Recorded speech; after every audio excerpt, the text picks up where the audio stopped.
I'm Cheryl Chumley. This is Bold and Blunt, giving you a Christian conservative view of news, politics, culture, and events. Gol Kalev, thank you so much for being back on Bold and Blunt. It's so great to have you here. Happy New Year. Happy New Year. My pleasure to be here. All right, so where are you today? Because this is a slightly different background than usual. Different background. I'm in Jerusalem. What you see behind me right here is one of Jerusalem's new luxury hotels that has been converted into a home for the displaced refugees, in this case from the north of Israel. There's another luxury hotel that I can show you, actually, if I can take my camera, Sure. that is home for the people from the south. This is a view of southern Jerusalem. Right below us is the right here, the Orient Hotel, which is people from the south are there. Right behind those two buildings and hill is Bethlehem, and this is the general direction of the old city. So we're here in Jerusalem, and we love to have people visit us from Jerusalem, but sadly, in those sad circumstances, our brothers from the north and the south that has been displaced, I think, as a testament to the strong mutual assurance we have here in Israel, are being housed in luxury hotels here in Jerusalem and taken care of by residents of Jerusalem, like me and other people who live here, and make sure that everybody has what they need. Which is what I wanted to open with today about what's taking place in the north, because I know there has been some activity. Israel took out a Hezbollah leader. Hezbollah critically damaged one of Israel's key airports, and the IDF is now predicting this war will last through the end of this year at least. How much expansion can we expect in terms of players jumping into this war? Yeah, the Prime Minister and the government, and supported by the opposition, made it very clear that one of the three objectives of the war, alongside of returning our hostages and getting rid of Hamas, is to create conditions that it'll be safe for Israelis to live in the north and in the south. And sadly, that's not been the case, because Hezbollah is on the border and been firing into Israeli villages, into Israeli towns, both direct fires and through rockets and missiles. So right now we have literally two active fronts. We have the very active front in the south, where our soldiers are in Gaza trying to fulfill the mission of eradicating Hamas. But we also have a front in the north, and it's left to be. We'll have to see what happens there. Everybody from the outside is worried about international law. In the last war with Lebanon, there was a resolution by the UN, 1701.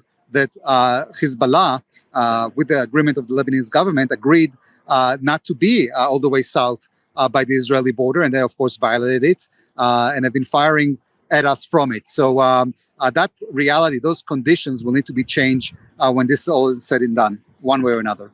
So let's talk political players for a minute, because I was reading this morning that that Benjamin Netanyahu is under increasing pressure from the West, from within his own cabinet, and so forth. And the headline that struck me as very interesting was that there were 3 war cabinet members who just boycotted a recent meeting of the war cabinet because of ongoing disputes. Can you talk about that? This is members of the National Unity Party, I believe. So what is the significance of that, if anything? Yeah, we have a lot of political differences in Israel. That's not, the old joke, when you have 2 Jews in a room, you'll have at least 3 opinions. And over the years, and certainly the last year, we've been have that. But it's very different than the polarization that we are seeing in the United States and in Europe, because we are rooted in a very strong common denominator of Zionism. Everybody in Israel, on the left and on the right, are absolutely have strong convictions about why we're here, what we're doing. We're all brothers, and we've seen that as soon as the war happened, that all the disputes were put on the sidelines, and people got together and are fighting side by side, religious and secular people on the far left, people on the far right. That ability, that strong rooted mutual assurances allows us to have those very strong disagreements. So we do have disagreements. We do have everybody has political agendas, and that plays out also in the war cabinet. But let's not get confused. I mean, everybody is united, wall to wall, with those 3 objectives of the war: to eradicate Hamas, to bring back our hostages and to change the realities that you described at the beginning, that we have Hezbollah intimidating our residents in the north and Hamas intimidating our residents in the south.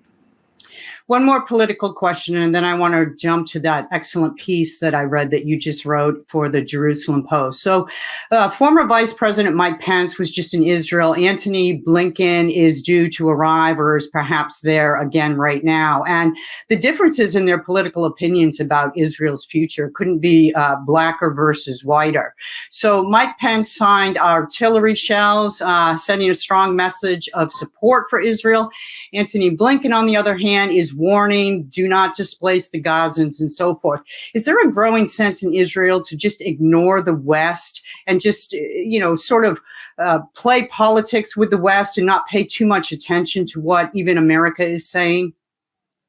Yeah, I mean, we'd like to believe that we can fight the war with our convictions and ignore what we're being, lectured upon or told upon. But our reality is that, we need the Biden administration for weapons and for political supports and for all of that.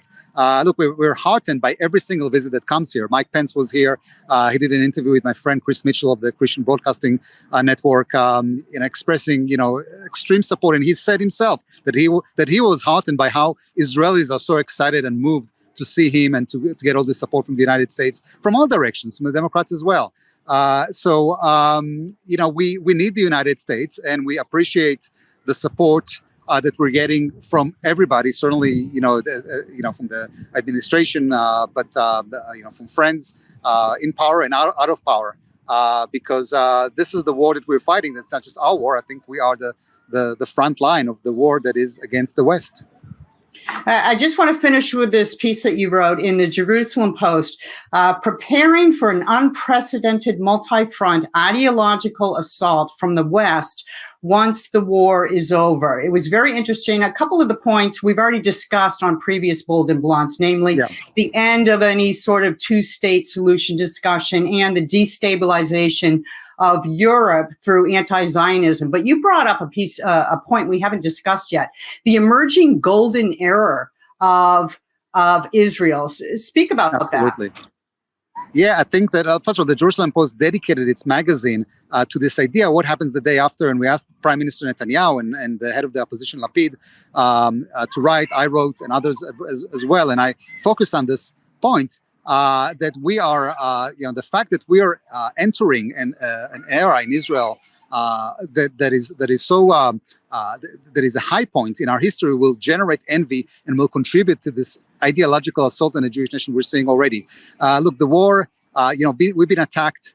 We are attacked ideological, and still you see images of Israel that are reminiscent of what is discussed in the book of Exodus in the Bible, that it says that right at the beginning of Exodus, that as Pharaoh, the king of Egypt, have tortured the Jews more and more, they multiplied more and more and expanded their horizons. And what we're seeing in Israeli society is an expansion of horizons beyond belief that cannot be explained in normal terminologies. I mean, we have our economy, in spite of the war, that is continuing to be strong. We have, families who are sometimes both the husband and the wife are serving in the reserves. And still we are seeing both the civil society and individuals volunteering, farmers who had to abandon their fields. So, lawyers and high-tech employees come to their fields and become overnight farmers to attend this field.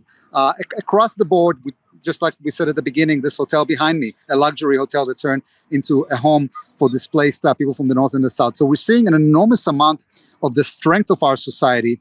I've written for a while in Judaism 3.0 and otherwise that anti-Zionism is anti-humanity, because in the founding vision of Israel through Theodor Herzl, he understood that Israel will exist because it will be the necessity of humanity, because innovations that will come out of Israel will advance humanity in a way we cannot imagine. And that's what we've been seeing over the last few years through the startup engines in medical, in science, in social innovations. And that's what we're seeing right now in the war.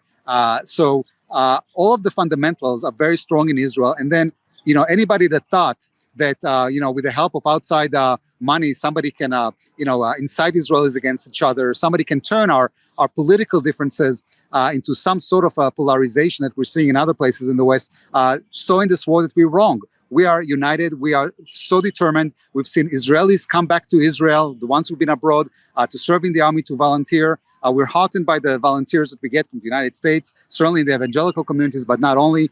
So we are, as I wrote in the Jerusalem Post piece, are coming out. In my view, we're going to come out of this war in a very, very high point in terms of our society, in terms of our being the focal point of the Jewish nation. And that by itself will trigger and contribute to the opposition that we're experiencing to Judaism, which is happening in our through Zionism in Israel. Gol, it's always great to speak with you. Thank you. Happy New Year, and enjoy that wonderful weather I see behind you. Thank you. Great to speak with you. Happy New Year.